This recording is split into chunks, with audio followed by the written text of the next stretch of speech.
Kelenjar tiroid atau yang biasa disebut dengan kelenjar gondok. Letaknya terdapat di leher atau batang tenggorok, tepatnya di bawah jakun. Bentuknya mirip kupu-kupu. Hormon yang dihasilkan yaitu triiodotironin, tiroksin, dan kalsitonin. Fungsi utama tiroksin dan triiodotironin yaitu mengontrol metabolisme dan suhu tubuh. Sedangkan hormon kalsitonin berfungsi untuk mengurangi kadar kalsium dalam darah. Kelenjar paratiroid atau yang biasa disebut dengan kelenjar anak gondok. Letak kelenjar paratiroid itu tepatnya di bawah kelenjar tiroid, berada di leher. Hormon yang dihasilkan yaitu parathormon. Fungsinya menghantarkan kadar kalsium dalam darah. Selanjutnya kelenjar timus. Letaknya di rongga dada, menghasilkan hormon timosin, berfungsi untuk mematangkan limfosit B sehingga menghasilkan kekebalan tubuh. Hormon ini hanya ada pada anak-anak usia di bawah 18 tahun. Kelenjar pulau Langerhans atau pankreas. Hormon yang dihasilkan yaitu insulin dan glukagon. Fungsi hormon insulin yaitu mengubah gula darah, glukosa, menjadi gula otot atau glikogen. Sedangkan glukagon berfungsi mengubah gula otot, glikogen, menjadi gula darah, glukosa. Jadi kedua hormon ini bekerja saling berlawanan. Kelenjar adrenal atau kelenjar anak ginjal. Kelenjar adrenal dibagi menjadi dua. Yang pertama bagian korteks, terdiri dari 90% massa kelenjar adrenal, menghasilkan 3 hormon. Yang pertama hormon mineralokortikoid atau aldosteron. Ini bisa meningkatkan reabsorpsi natrium dan ekskresi kalium oleh ginjal. Hormon mineralokortikoid ini dihasilkan oleh ginjal bagian atas atau zona glomerulusa. Hormon yang kedua yaitu hormon glukokortikoid atau kortisol, dihasilkan oleh ginjal pada zona vasikulata. Hormon kortisol orang menyebutnya dengan hormon steroid. Fungsinya yaitu untuk meningkatkan kadar gula darah. Hormon yang ketiga yaitu hormon gonadokortikoid atau androgen. Letaknya di bagian paling dalam dari korteks ginjal atau disebut dengan zona reticularis. Fungsinya yaitu mengatur hormon seks pada pria. Bagian yang kedua yaitu bagian dalam dari korteks adalah medula.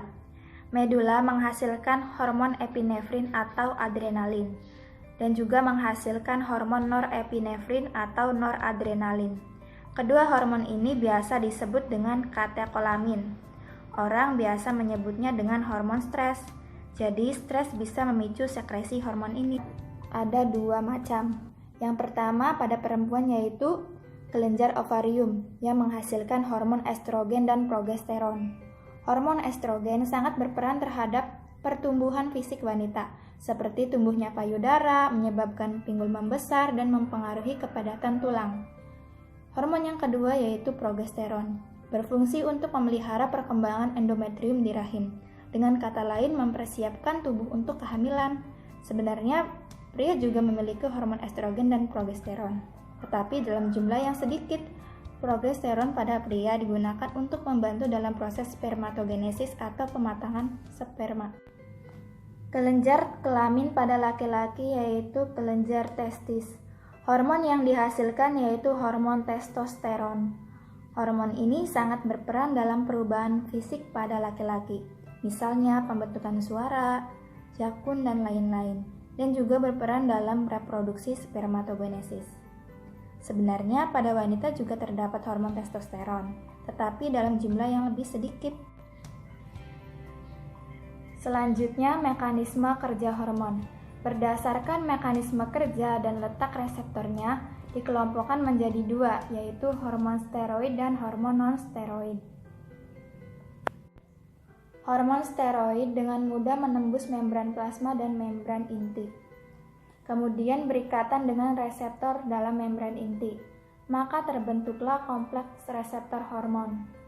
Pembentukan ikatan reseptor hormon ini serupa dengan penggabungan antara anak kunci dan gemboknya. Kemudian kompleks reseptor hormon akan melekat ke kromatin pada tempat perlekatan khusus pada DNA. Melekatnya kompleks reseptor hormon steroid ke kromatin akan mengaktifkan gen-gen spesifik, kemudian membentuk mRNA.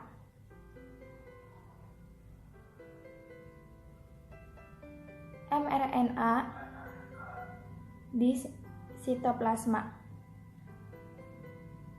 ribosom akan membentuk protein baru. Contoh hormon steroid yaitu kortisol, aldosteron, hormon pada kelenjar kelamin, dan hormon pada kelenjar adrenal.